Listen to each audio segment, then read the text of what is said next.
New South Wales, ICAC, which leads us to National Integrity Commission. I'm trying to think when this discussion started and the government said it was on board for something here, Gerard Rennick. It's been years. It's not a priority, is it? Sorry, Tom, what's that? What's not a priority? A National Integrity Commission for the Coalition. No, we don't support a National Integrity Commission. We've got a judicial system in this country and we believe in separation of powers. And if obviously there's any evidence of wrongdoing, then by all means, it should be sorted out through the judicial system. Well, Tom, that's very interesting. At least we've finally had someone from the Liberal Party admit that they don't want to have a federal corruption commission. So yeah, the government does have a policy to have one. It's been delayed and they're looking at models and so on. You're saying just scrap it, Gerard Rennick? Yeah, I'm not. Look, I mean, I don't know why we would have another quasi-judicial system next to a judicial system. It doesn't make any sense. I mean, we've set up, Australia was set up with three separate bodies, Judiciary, Parliament, Executive. So why do we have a corruption commission with bureaucrats who aren't necessarily held to the same standards as what the courts are? But, I mean, Christian Porter had a bill ready to go before COVID-19. Do many people share your view? You're essentially going against the party line and saying, just get rid of this. Well, I haven't seen the bill yet. So I haven't seen the bill yet. So, if there's a bill comes forward, we'll discuss it in the party room. But my view has always been that we have a judicial system in this country that, any issues of wrongdoing should be sorted out via the judicial system. OK. So just to clarify, you might support it, you want to see the bill, you're inclined not to. Is that where you're at? Well, at this stage, yeah, I haven't seen the bill. It hasn't been put forward. We haven't discussed it in the party room. So at this stage, no, I have, I don't, I mean, unless they can give me a good reason why we should support it, I'll look at it, when, on the evidence, on the facts when they present it to me.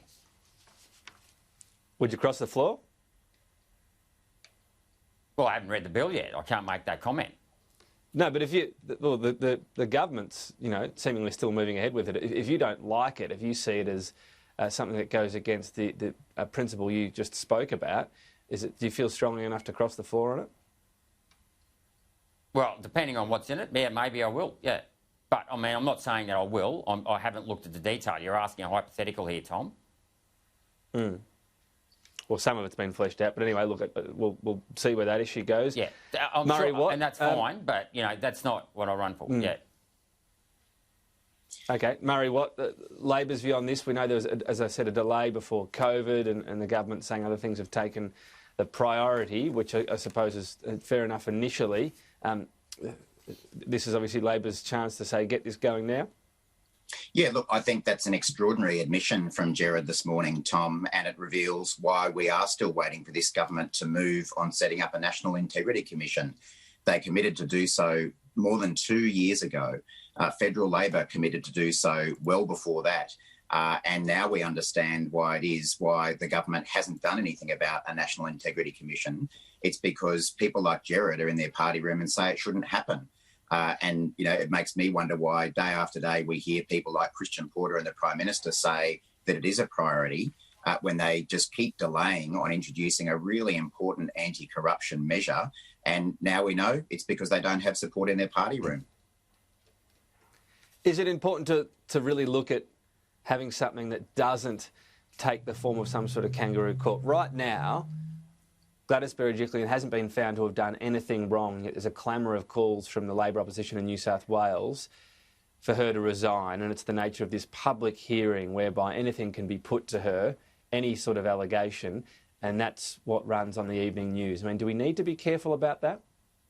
Of course you have to be careful about the design of a corruption commission.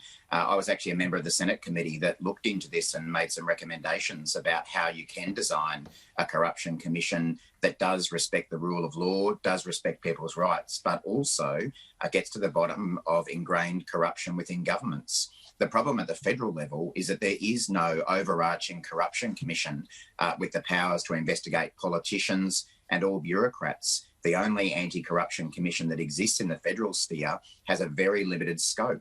And that's why matters like the Western Sydney Airport deal, sports rorts, a whole lot of other rorts and apparent corruption involving this government never get resolved because there's no body that can actually get to the bottom of it. Well, they're all uncovered by the Audit Office, though. Many of them are, and of course the government's just cut the Auditor General's funding to try to limit their ability to uncover these kinds of things. But the problem is that the Auditor General doesn't then have the power to take it to the next level and prosecute it as a corruption matter. That's what's missing in the federal sphere. That's what Labor has been calling for years now, and that's what the government has put on the back burner because they want to hide things. Recommend that to police, and there can be criminal charges, right?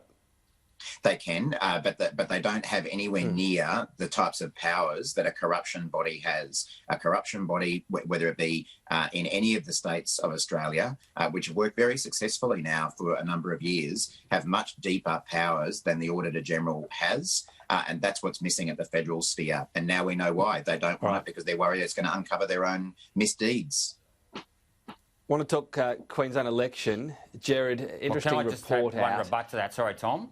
Sorry, Tom, sure. Just go briefly. I don't want unelected bureaucrats.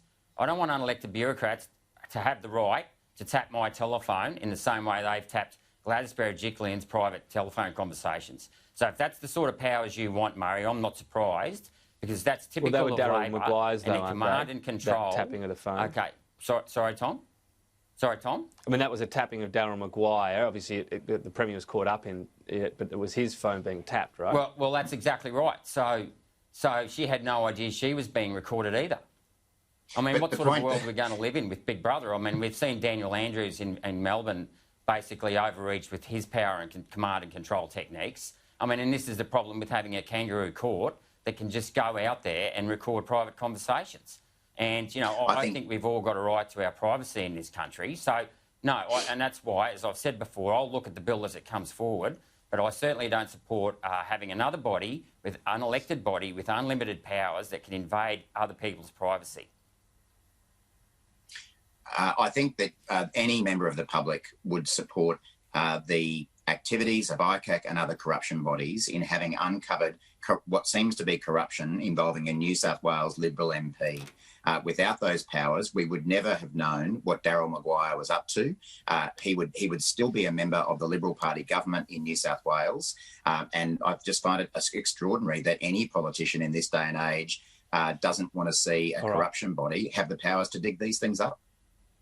Well, yeah, we'll see. I mean, the concerns that have been raised by Christian Porter in terms of, whether they'd be able to launch entirely separate inquiries around as well, whether they'd be publicly held, which has been a concern by plenty of people, whether that theatre really has the best focus in terms of corruption. Anyway, that debate is ongoing. I suspect we'll talk about it again. Get briefly to the Queensland election if we can. This interesting dinner with Ms Frecklington and a group of 8 people, a rather private, secret dinner. Gerard Rennick, the LNP saying nothing to see here. It wasn't a fundraiser. There were some... there were some property developers invited. 5 out of 8 within the next few days, though, Gerard, all donated the same amount of money to the party, $2,500. It sounds a bit like a fundraising dinner, doesn't it? Well, I don't know the details of the dinner, Tom. I'm not sure, if people are allowed to, there's a thing called freedom of association in this country. I'm a bit sceptical of anything that comes out of the ABC. I myself have experienced false allegations against me by the ABC in the run-up to last year's federal elections, where a number of mistruths were made about my background. So I think that we just need to wait and get the full facts of this case. And, at this stage, as far as I'm aware, the LNP's denied that they've referred Deb on at all. So, there's a lot more facts to be uncovered here. Tom, these aren't allegations from the ABC. These are allegations. These are allegations that have come from the heart of the LNP. It's the LNP hierarchy who have referred their own opposition leader in Queensland to the electoral watchdog. They denied that, Murray. Saying that's not the case. Denied it, Murray. Well, Gerard, you well know that there was a recent change in the leadership of the LNP involving Deb Frecklington and Peter Dutton, who are now caught up in this donations scandal, engineering for the exit of certain leaders within the LNP. So I'll leave it to you to work out where these allegations may have come from. Right, but OK, well, what allegation are you making, though, for example, about Peter Dutton? So just to reiterate as well, Murray, the LNP, the party, that is, has said it hasn't made this reference. What I'm saying is that both Deb Frecklington and Peter Dutton, as people who attended these dinners, have serious questions to answer about whether they have been involved in illegal fundraising in Queensland. Everyone in Queensland in the political scene knows that property developer donations are banned. And according to these allegations, they've got to be tested, obviously, but these allegations that seem to have come from the LNP hierarchy are that those rules have been ignored. Peter Dutton is the Home Affairs Minister. And there's no record of an actual developer making a donation. Well, we'll see what the electoral watchdog has to say about now that these matters have been referred there. But Peter Dutton, he's supposed to uphold the rule of law. He's in charge of all sorts of legal and justice measures. He, above everyone, should be complying. Gerard, Murray, I've got to leave it there. Let's not forget here, the biggest property organisation in this country is the CFMEU. They're allowed to make donations and other property developers can't. I think these rules aren't exactly fair and equal for all.